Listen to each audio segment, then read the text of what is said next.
Hello everyone, it's me Jordan again. Back for a third video on some information about the World Mission Society Church of God. Again, a church I was a part of for about 15 years. If you want to look at my past testimonies, I have it on my channel. Feel free to go ahead and subscribe for more videos. In this video, I wanted to go over some information about how the church works, how the church operates. If you're a former member or current member of this church, you for sure would know what I'm talking about. Well, I know a recent one, just to be very straightforward, I want to keep this video pretty short, much shorter than my previous videos. I don't want to bore you. I know some attention spans can be short. But when it comes to how the church works and how they release their information in their books, so when it comes to the books that the church sells, right, it's not that they just only read the Bible, but they have what's called the truth books and the sermon books. The difference is the truth books, they are written by their founder, right, An Sang Hong. When it comes to the books that he wrote, right, of course they consider him to be Christ, right, they consider him to be God the Father, right, God Almighty. When it comes to his books specifically, you actually cannot receive all of the books under a certain condition. Only under a certain condition can you actually receive all of the books. When it comes to receiving the books that An wrote himself, from my experience, being, even in two of the branches, in Seattle and LA, you had to at least attend the church for 6 straight months being baptized. So you had to be baptized, you had to attend the church for 6 straight months, and you also had to tithe consecutively for 3 months. So you had to attend for 6 straight months, and you had to tithe consecutively for 3 months. So it was a total of 6 months that someone had to wait, so you can get only one of the books. The people usually get, the first one that they usually get is the Green Book, the Mystery of God and the Spring of Water of Life. So I find that strange, just to elaborate on that, if An Sang Hong is, if it is the true word of God, then, why is it so hard for someone to receive the Green Book of the church? They teach, like, don't give this book away. It used to be probably about 10 years ago that once you were baptized, you can actually get all of the books, buy them all at once. It was even like people in the church would let their family members read the books and things like that. But now, there's so much more coming out, being revealed about the church.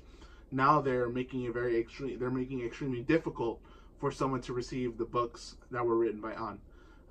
And if you want to dispute this claim, I was a member for 15 years, and I know for a fact, I talked to other former members, even current members, that it's still very difficult for one to receive the books written by An.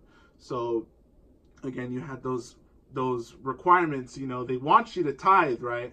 They really want you to tithe. They want to make sure that you're attending for 6 straight months, and they want you to tithe. So another topic I wanted to cover, other than the books, that the requirements and everything, I wanted to talk about around like 2011, when the first group of people, when they had left the church and they started speaking out against the church. There was like they were like picketing outside the LA branch. I know out of other branches as well. As soon as like Ron, Diane, and a handful of people left, all of a sudden, I know for a fact, former or current members can testify about this as well. Very nasty and very just like unnecessary rumors started coming about these people. So it's like, the church, whenever someone speaks bad or comes out against the church, all of a sudden, like, a rumor will come out about that person who is actually speaking out against the church. And to me, that is, of course, that is not right at all. Like, why would the church, under the authority of God the Mother, right, be spreading these kind of rumors? The rumors like, oh, some of these leaders were sleeping with other members, or rumors like just crazy stuff. Rumors like they were crazy in the head. Rumors like they cared about was the money in the world, right? They loved the world so much, that they couldn't give up.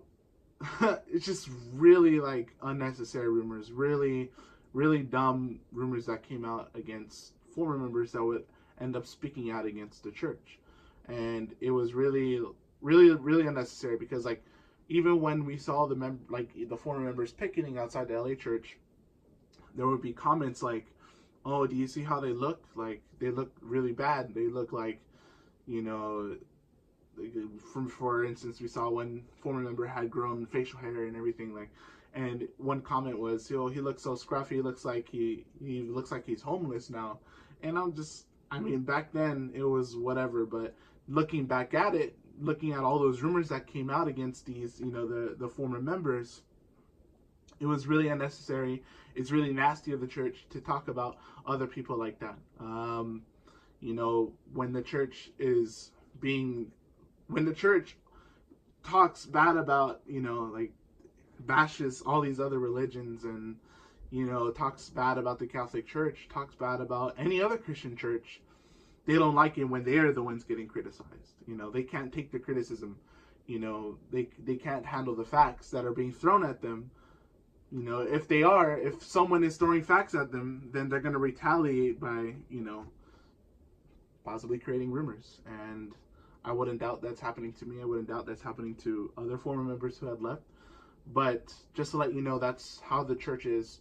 When someone speaks out against the church, they really do not like that. I'm sure you've seen in some of my previous videos, the church will have, maybe, I don't know if it's designated members to come on, former members' testimonial videos, and they will make comments, trying to bring the video down of, you see the like to dislike ratio, you see there's a lot of dislikes or whatever. So they really cannot take the criticism. They don't like criticism. They don't like being spoken against, and that's why I want to segue to my next topic, is that the church would do everything to save their face. The church would do a lot to make themselves look good.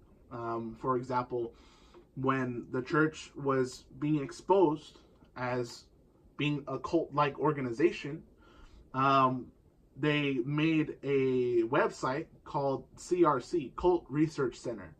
So this church that is being criticized and being accused as a cult, they ended up creating their own website, a Cult Research Center, and in this website, they would come up with many different articles trying to prove, speaking in like a third person sense, not really associating this website to be a part of the church, but the articles in this website are speaking like the church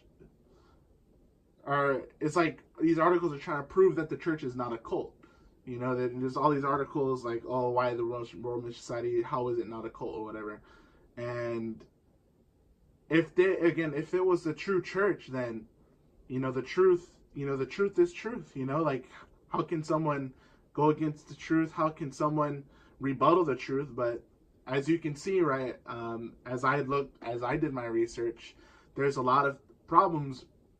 There's a lot of things wrong with their doctrine, and a lot of things wrong with how the church operates. And it's crazy to me, thinking about it. Back then the church was passing out like bookmarks, CRC bookmarks, and check out this website. It's a Cult Research Center website. And of course, we would go on the website and we'll see, oh, the World Mission Society Church of God, how is it not a cult? Oh, we'll read that article and then, move on, right? But it's really funny how the church really tries to save their face. Another one was when the church was accused of the sex trafficking in various college campuses. Right after that, then the church came up with the ASEZ initiative. So when it comes to that, they tried to combat the image that that unfortunately the media built for them, right? I don't think the church, I can say for a fact that the church did not do any sex trafficking or anything like that.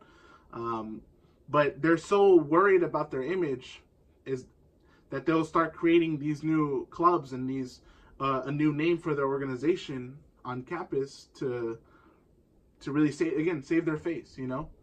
And even back in early 2010s when people were coming out speaking against the church, then it's like the church ramped up their community service events, you know, blood drives and cleanups, street cleanups and things like that, you know, which is a good thing, you know, doing for the community. But, you know, I've seen a lot, you know, that the church doesn't move forward with. You know, let's say they'll organize something together, but for example, I know of a deacon in Denver who witnessed a blanket drive being put together for victims of a hurricane, and they gathered all the blankets together, but they ended up not sending those blankets to the victims the victims of the hurricane.